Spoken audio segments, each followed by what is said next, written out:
right, so we're here at Jamestown, and this is the Railtown 1897 State Park, and we're here once again with our friend Mike, who is going to show us some stuff around here. Why don't we have him talk about it a little bit? Railtown 1897 is a state historic park operated by the California Department of Parks and Recreation, founded in 1982, and it preserves the steam-era operating railroad facilities of the Sierra Railroad, which was built to Jamestown in 1897. There's a lot of Hollywood movie history here, including High Noon, Back to the Future Part 3, Little House on the Prairie, an episode of Bonanza.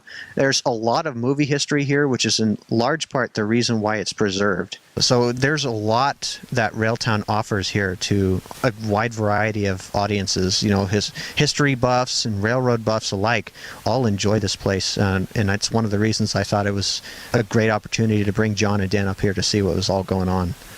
This is, I think, my first time here. It's possible I was here when I was a very small child, but if I was, I don't remember. So I'm really looking forward to seeing what we see today.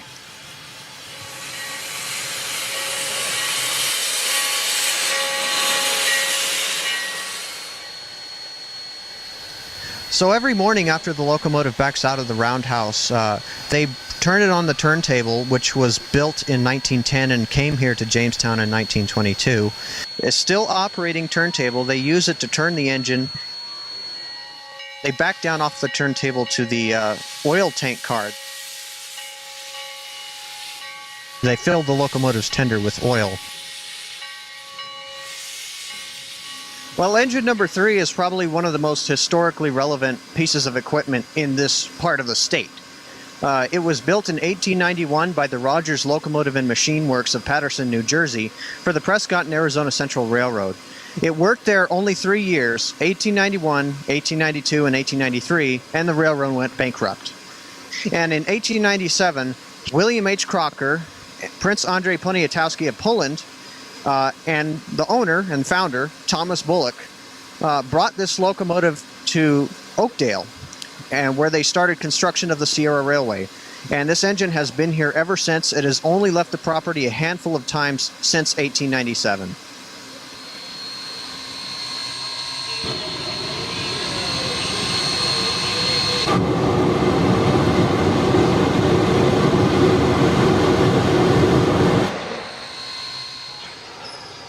After they take on oil down at the oil tender that is over by the turntable, then they back down to the water tank, take on water, and then run down to the depot, coupled to the train for the first run of the day.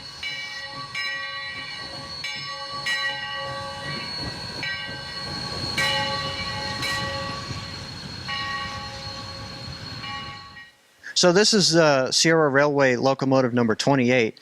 It was built for this railroad and has always operated on this railroad. It only left the property, to my knowledge, only once, for Rail Fair 1999 in Sacramento.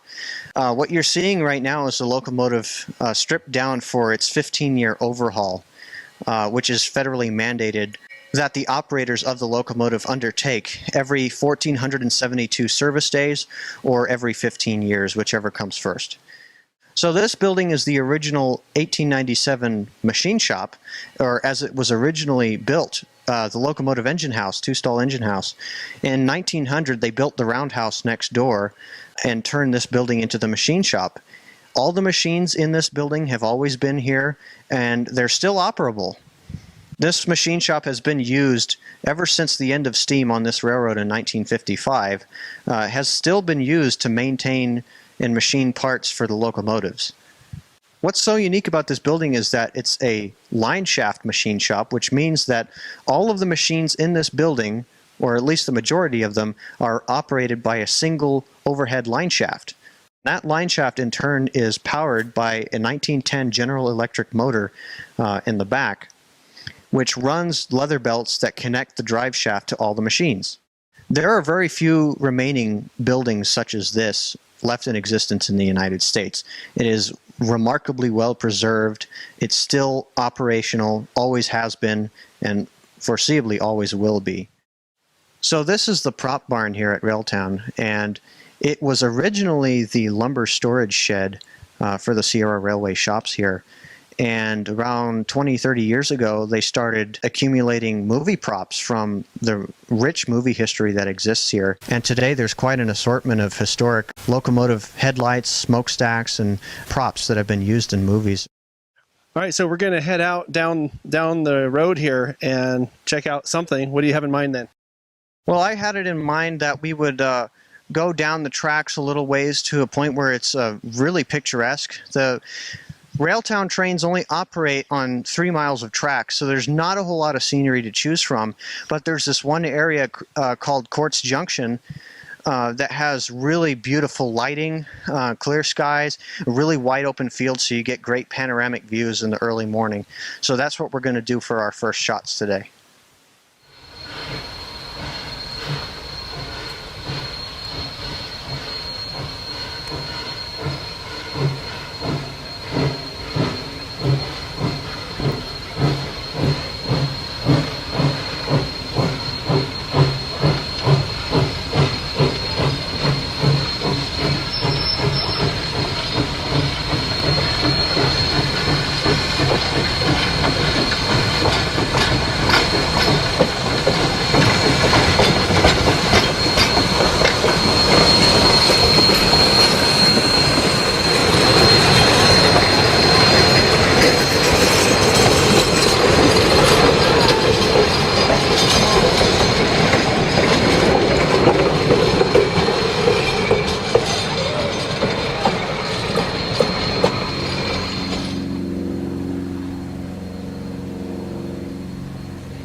So the locomotive that you're looking at now was built in 1953 by Baldwin Whitcomb, and it was a military road switcher locomotive. And even though it has no historical relevance to the Sierra Railway, it's a good engine for doing switching maneuvers, moving cars around when the steam engines aren't in use, and also pulling some of the heavier trains that engine number 3 can't pull, such as the Polar Express trains that run during the winter. Locomotive number 612 is what is known as a military road switcher locomotive, or MRS-1. It serves the same function as locomotive 1265 in that it substitutes for the steam locomotives when they're not in use.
We're here with Walter Pearson in the roundhouse at Railtown 1897 State Park, and I thought maybe we could get him to tell us a little bit about the equipment in here. Number 28 was from 1922 out of Philadelphia, Pennsylvania. It's in for more of a rebuild from an inspection, not a total rebuild like number 3 was. It's on the track today, which was built in 1891. This one we're hoping to be back on the track. We were hoping this year, but we're looking probably early next year to put it back online. The other thing is in Roundhouse, we have a couple. We have also a Shay, which is 2 locomotives down, which is from 1922 out of Lima, Ohio. The Shay was what we call a gear-driven locomotive, and it was mostly used in the foothills and the lumber areas. And the one next to it here is number 34, which is from 1925, is a Baldwin from Philadelphia, Pennsylvania, which was primarily used in this area for freight. We also have a number of cars in here. We have the number 6 car, which is from 1902, and the number 5 car from 1902 also, mostly used in the Angels Camp line out of Railtown into Angels Camp and then back. It was about a 2-hour train ride in the early 1900s. All right, so thanks for talking to us. That's really a lot of history here, and it's really a neat place. If you're ever in the Jamestown, California area, be sure to stop in and check it out.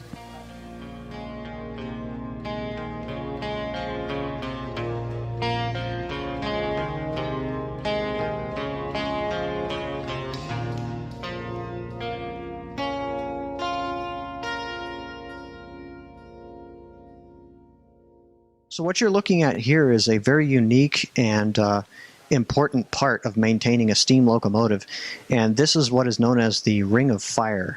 And what it is a ring of tubing with small holes that leak acetylene or propane gas, and when you light them, it literally is a ring of fire that expands the tire so that it's large enough to fit over the drive wheel. They expand the metal just large enough to fit over the wheel, and when it cools, it's the tightest bond you could ever have on a locomotive driver without using nuts or bolts. So this is really something of a lost art in steam locomotive preservation. Oftentimes, they'll use this piece of machinery once, and then the locomotive tires will be turned on a driving wheel lathe large enough to accept 60-inch diameter driving wheels. From the perspective of a visitor, you really don't get to see something like this very often. So one of the things that happens when we're out doing these kind of things is something that I call, you never know who you'll run into.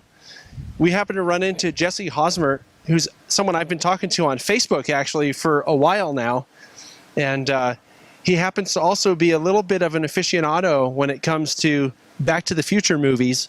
And this caboose that we're standing in front of here, or behind, or whatever we're doing, was in Back to the Future Part 3, a movie I haven't seen in probably 20 or 25 years, so I don't remember, but I bet you can tell us all about it. Well, this caboose actually was used in Back to the Future Part 3, and this is the end that we're standing on. And this is the part of the caboose where Doc and Marty rode up on horseback to try to get onto the train, but the part where the steps are here on the caboose is actually too narrow, so just for that one part that you only see for 2 minutes in the movie, they actually built a section, put it on a flat car, filmed it, and after that it was mostly put in storage, and then about 2008 they completely stripped the caboose down to its frame and rebuilt the whole thing. Well, now we're standing inside Sierra Railway caboose number 7. I thought I'd give you an alternative history to the car outside of the movies. This car was actually built in 1923 for and by the Elgin, Joliet, and Eastern Railroad in the eastern United States. It was bought by the Sierra Railroad in 1956 after dieselization, and at that time it was a very unglamorous car to use, but it still has that old-time flavor that made it attractive to movie companies. In the 1980s it was sold to a private owner, but remained on the property and was leased to Railtown every so often for movie use. By 2007, it had deteriorated to a point where it needed a complete overhaul, and that was completed just in time for the debut of engine number 3 after it returned from its overhaul in 2010. So this car, in addition to being used in the movies, has quite a history in and of itself, both relating to the Sierra Railroad and Hollywood.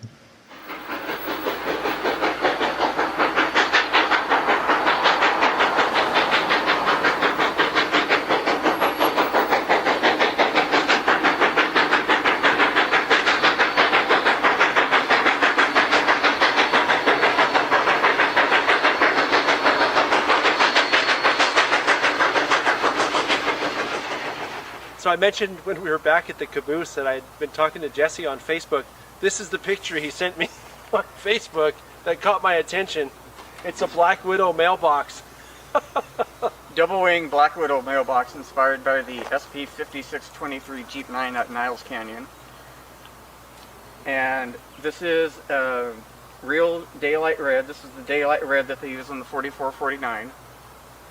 Because I talked to Doyle McCormick and I got the number, they went to PPG and had it matched and had it turned into a spray can. The stickers were all made by a sign store around here. They're all vinyl graphics, measured perfectly using the SP lettering diagrams. And the best part is, like a real Jeep 9 from SP during the 50s, it's actually green inside. All right. We'll catch you back at the studio.